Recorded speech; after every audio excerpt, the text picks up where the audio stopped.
Real design problems are affecting real people, and some of them even have deadly consequences that are not discussed in mainstream discourse.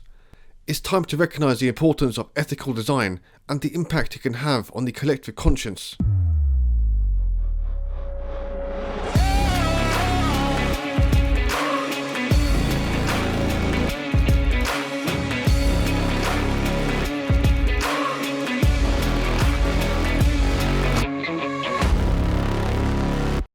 Hello everyone. I felt compelled to make this video, my first one yet, as I need to speak out as it's ripping apart my conscience. I've been designing products for startups for over 10 years now, and I'm throwing in the towel. When I look at the state of design around me, I'm just disgusted at where we have ended up. So much so that I feel ashamed to even call myself a designer. I started my design journey inspired to make this world a more beautiful place. I believe that I could help visionaries build products that would allow people to realise the best versions of themselves and utilise their full creative potential. Instead, I succumbed to becoming a cog in the tyrannical, apathetic tech culture of engineering and bureaucracy. Right now, tech is being designed using illusive design patterns aimed at depleting our dopamine reservoir, resulting in increased rates of anxiety, exploiting our emotions through social status play, resulting in increased stress, and disregarding our values and boundaries, resulting in the prevention of us becoming the best version of ourselves. Design has no power. Design is dead. Despite the fact that design-led companies are proven to be more profitable, design still finds itself barely existent at the top of the leadership chain. We have ended up in this mess as designers who fight for the people cannot make their voices heard in the sea of attention economy capitalists and profit-driven at all costs vanity OKRs. We have influential companies like YC influencing thousands of startups with the notion that design should be an afterthought by glorifying the fact that you only need a profit-driven ideas guy and a logically minded engineer to create a startup. It's obvious how prevalent design is, as one of YC's core teachings revolves around reminding founders to always speak to users, which is a skill that typically resides in the basic toolkit of a designer. Company culture is designed by the values of the founding team, and when design does not have a seat at the top, it becomes harder to fight for the people later on and design humane tech. A key ingredient in design is the ability to empathize with those on the other side of the screen and create experiences that do not violate ethical standards. When design has no power, we end up in the tragic situation that we are in now. Don Norman, American researcher and former VP of Apple, says, "Why don't designers change what they are doing? It's because designers have no power. Designers have no say in what they're asked to do. Most designers are great, they are very skilled, but they are in the middle level of a company, low level and middle level. They very seldom get to say what the company should be doing." Looking at the current state of technology, I feel ashamed to even call myself a designer. Design provides a unique perspective as it intersects computer science, cognitive science, and human factors. Yet the discipline is still considered to be an afterthought, akin to pushing pixels and making things look pretty. Solving design problems requires creativity, which is often perceived as a mysterious and difficult trait to quantify, monetize, and supervise. This poses a direct threat to the status quo, leading creatives struggling to find fulfilling work and causing misconceptions among non-creatives who struggle to understand their role. Real design problems are affecting real people, and some of them even have deadly consequences that are not discussed in mainstream discourse. It's time to recognise the importance of ethical design and the impact it can have on the collective conscience. The most popular apps in the App Store are nothing but addictive crack hits designed by gambling experts. We have fake feeds being designed by the persuasive attention economy to maximize engagement and compare ourselves to unrealistic ideals, leading to unprecedented rates of anxiety and thousands of young girls tragically committing suicide. Mass-scale social experiments touted as dating apps are being designed to normalize psychopathy and fuel narcissism. Divisive tech designed by the elites is polarizing us and them, with amygdala triggering misinformation. tech that was designed to bring us together is in fact increasing loneliness for our younger generations, which is one of the biggest killers of our time. We are moving further and further away from natural selection and more towards synthetic selection with super stimuli such as social media, fake news, gaming and pornography, depleting our dopamine with variably timed rewards and throwing us into escapism to avoid facing the pain required to cultivate meaning in our lives. Exploitation of our biases and the manipulation of our social status for the sake of more attention and profit creates superficial interactions and a false sense of achievement. These elites swear that tech can solve our problems, but all of the research on living a meaningful life points to the opposite, which is removing most tech from your life and focusing on cultivating authentic relationships and engaging in non-distractive deep work. With the introduction of AI, these problems are not going to go away, they're going to get much worse. Daniel Lieberman, professor of psychiatry at George Washington University and author of The Molecule of More, How a Single Chemical in Your Brain Drives Love, Sex and Creativity, writes, of the infinite forms communication technology might have taken, why, like TV news, has internet news elevated brevity and novelty over in-depth analysis? Aren't the events of the world worth more attention? The answer is desired dopamine. A short, slick story stands out from the landscape. It's salient. It delivers a quick hit of dopamine and grabs our attention. Thus, we click through a dozen provocative headlines that lead to kitten videos and skip the long essay about healthcare. The healthcare story is more pertinent to our lives, but the work of processing the story is no match for the easy pleasure of those dopamine hits. Controlled dopamine could push back, but it is invariably overpowered by the flood of whatever is new and shiny, and such things are the currency of the internet.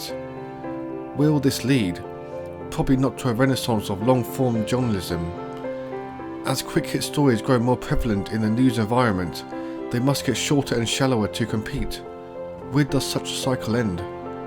Tech wasn't designed with the intention of caring about our values, well-being and boundaries that are basic necessities to prosperity in the physical world.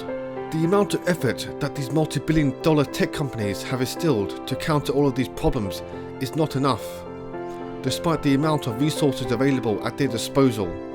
Half-baked attempts to adding time limits, only showing notifications at specific times, and showing usage data is just not enough. The hypocrisy of these narcissistic tech leaders who won't let their kids use tech, but are happy to let other kids use it, is revolting. Here are 8 reasons why tech is in such a dire state. Number 1. Teenage suicide rates. Apps like Instagram, Twitter and TikTok have elusive feeds and filters that exploit our biases, distorting our reality, and they know exactly what they're doing. Fake images or fake people promoting their fake lifestyle instills envy in us through status play. As soon as these images pierce our brains, we instantly become self-conscious and negative emotions eventually follow. Social media does not have a positive angle for those who are not vulnerable or predisposed to addiction and use it the right way.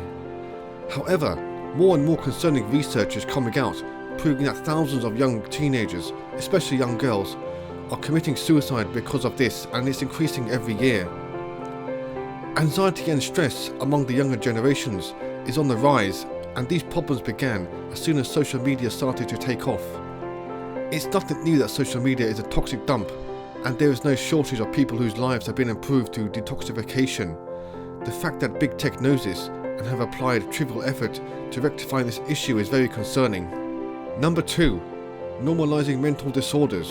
Vanity metrics, likes, reactions, ghosting, Snapchat beauty and flaw-eliminating appearance filters, mob mentality, endless autoplay video scrolling all point to the symptom and not the truth that these interactions aim to normalize mental disorders such as narcissism, psychopathy, anxiety and depression. The manipulation of our dopamine circuit and status play lure us into building repetitive systems of unhealthy addiction. Impulsivity to instant gratification is what prevents us from doing the hard things that sustain meaning in our lives. Finely tuned variable rewards leave us in a constant state of anxiety. Since the inception of social media, anxiety and depression have been on the rise, and it's only getting worse. Jonathan Haidt, American researcher and author of The Elephant in the Brain, Hidden Motives in Everyday Life, writes, "So why do we continue working so hard? One of the big answers, as most people realise, is that we're stuck in a rat race, or to put it in the terms we've been using throughout the book, we're locked in a game of competitive signalling. No matter how fast the economy grows, there remains a limited supply of sex and social status, and earning and spending money is still a good way to compete for it. The idea that we use purchases to flaunt our wealth is known as conspicuous consumption. It's an accusation that we buy the things not so much purely for personal enjoyment, as for the showing off or keeping up with the Joneses." Number 3. Polarizing us and them. Social apps including Facebook and Twitter were designed to bring us together to keep us informed, but they are in fact doing the opposite, and are willingly eroding democracy and exploiting those who are vulnerable. These so-called public squares were built on a corrupted foundation by sociopathic parasites who have no problem degrading the people who seek genuine connection, and intentionally amplifying the voices of the outrageous few. Algorithmic feeds, some of them manually controlled by eternal staff and filled to the rim with bots, are designed by the attention economy to optimize for engagement and abstain from any form of consciousness, respect for the boundaries or fact-checking, playing on our biases and our primitive sense of seeking novelty for survival. The more outrageous the content, the more engaging, and the more engaging, the more eyeballs. Social cohesion is what sustains social stability, and nothing has changed in the last decade. Frances Hagen, former product manager at Facebook and whistleblower, says, "Facebook is aware that engagement-based rankings that did not care whether you bullied someone or committed hate speech was meaningful directly changed the publisher's behavior. Companies like BuzzFeed have said that their most popular content is some of the content that they were most ashamed of. Facebook have admitted in public that their engagement-based rankings are dangerous, without integrity and security systems, but they have not rolled them out to most languages in the world, and that is what is causing things like ethnic violence in Ethiopia." Number 4. Loneliness. As time progresses, generations are becoming more and more isolated from one another. This is especially true for Generation Z, who were the first generation to grow up with social media since adolescence. All of the evidence on well-being and healthy living point to having genuine connections to other people, with physical touch being an important component. These connections are now being replaced with superficially designed, dopaminergic transactions online, and it's hurting us. Illusive highlight reels that require 20 retakes are designed to instill envy, leading to an empty sense of exclusion and isolation.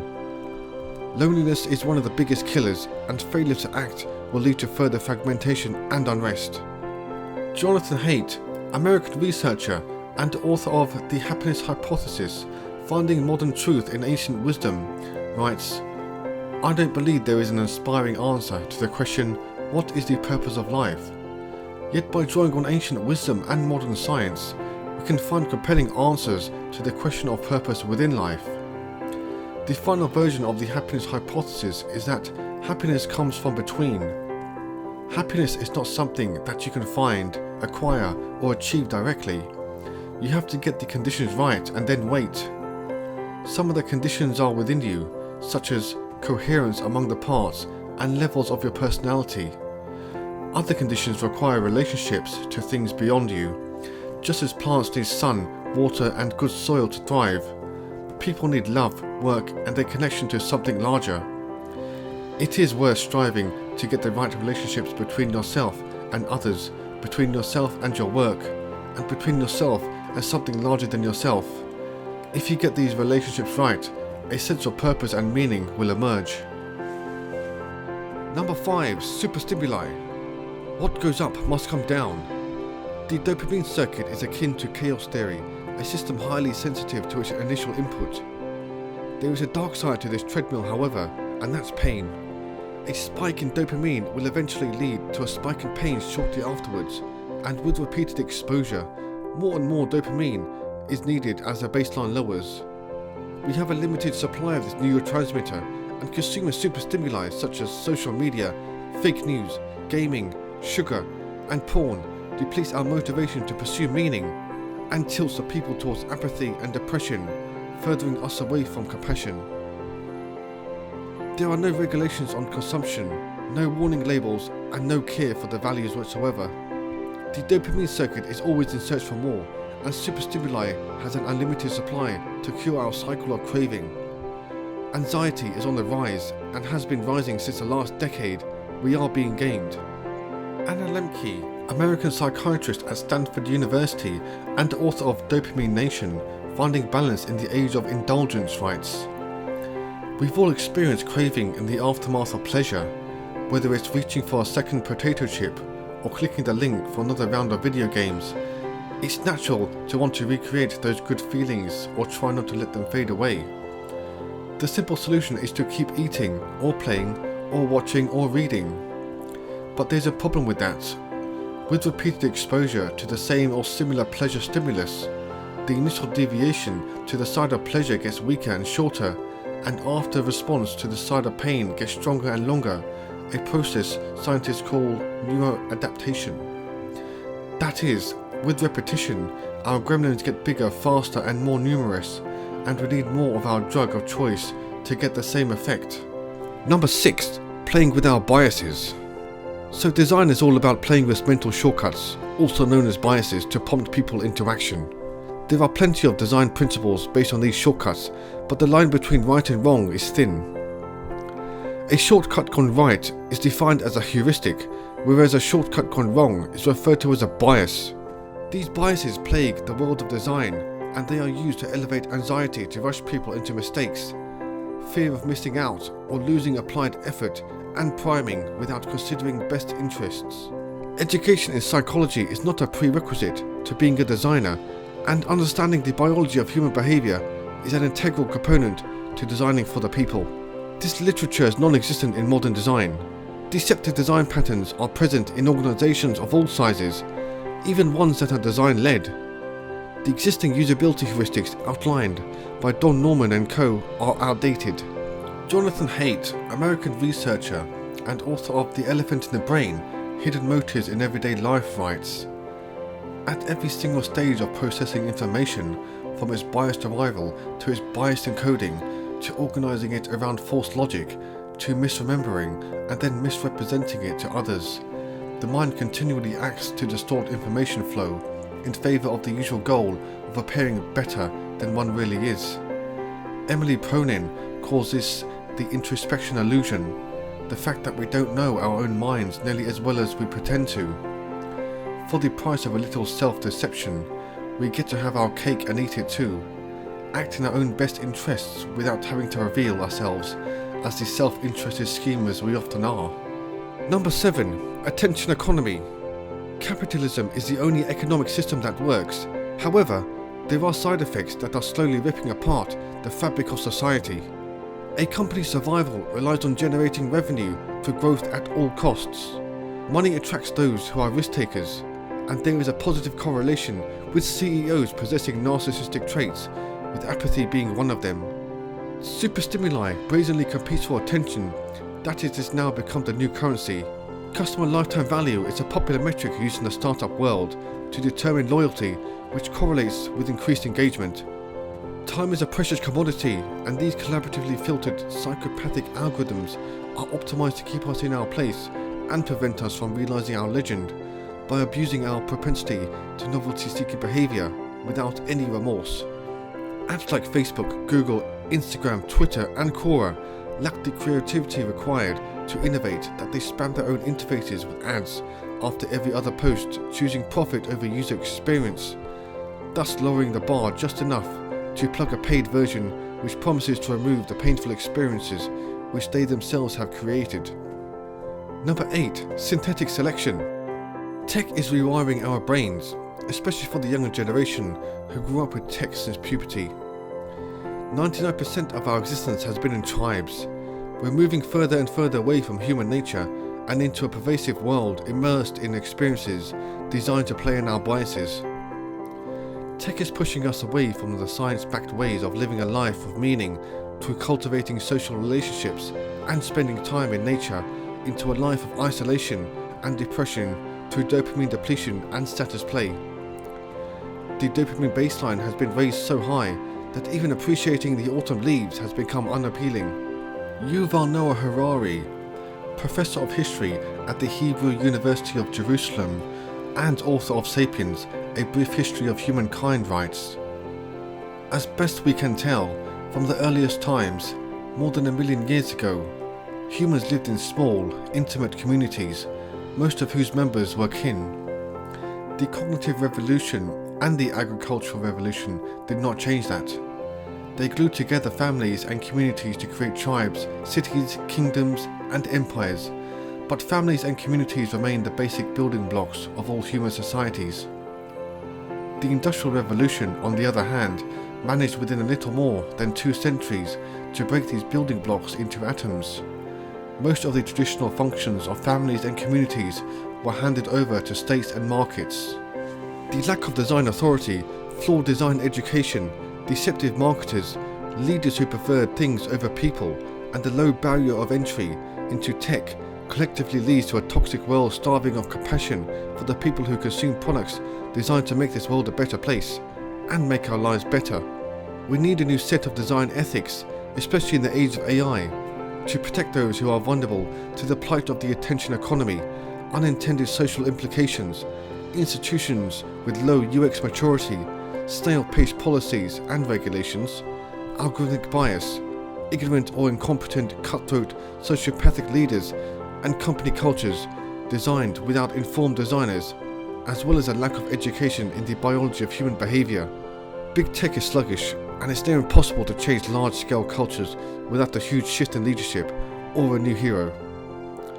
CEOs spread cultural values through their behavior, and when the behavior becomes toxic or exclusive, it sets a new standard for how others should act, and a cycle continues. Mirroring others is a fundamental component of empathy. Waiting for the government to impose regulations won't be enough, as there's always a way to undercut the law using loopholes found by those in sharp suits. These are design problems that are not being solved, and even those who are responsible for building persuasive tech do not have a solution themselves. Chamath, a former executive at Facebook, says, "We all knew in the back of our minds that we knew that something bad could happen. I think we have created tools that are ripping apart the fabric of how society works. If you feed the beast will destroy you. It is a point in time that people need to hard break from some of these tools. The short-term dopamine feedback loops that we have created are destroying how society works. No civil discourse, no cooperation, misinformation, mistruth. This is a global problem. We're in a really bad state of affairs. It is eroding the core foundations of how people behave by and between each other, and I don't have a good solution." Like a newborn, big tech has a knack for making a mess, yet they are futile at cleaning up after themselves. The only way to solve these challenges is to redefine how company cultures are designed from inception, using new design ethics driven by compassionate awareness of our values, boundaries, and vulnerabilities as humans. I am no stranger to these elusive design patterns myself, and I know that I am not alone in my concerns. I am not going to stand by and do nothing. I want you to join me as I embark on a new journey to set an example by designing a new movement that helps each one of us see through elusive design to become the best version of ourselves. We can design a better future driven by the desire to help others through altruism whilst realising our legend. These are hard design problems, and the people deserve better. To find out more about how we can take on big tech and join the movement, check out circlo.com, circlo.com, and share this video to help spread the word. I will be making more videos about the biology, science, and psychology of design, and how we can design a world that we can be proud to live in. I'm on YouTube, TikTok, Instagram, Substack, and all other socials to spread the message, so take a look for unique content. Also, don't forget to like, subscribe, and click on the notification icon, and share this video if you felt you've learned something new. Until next time.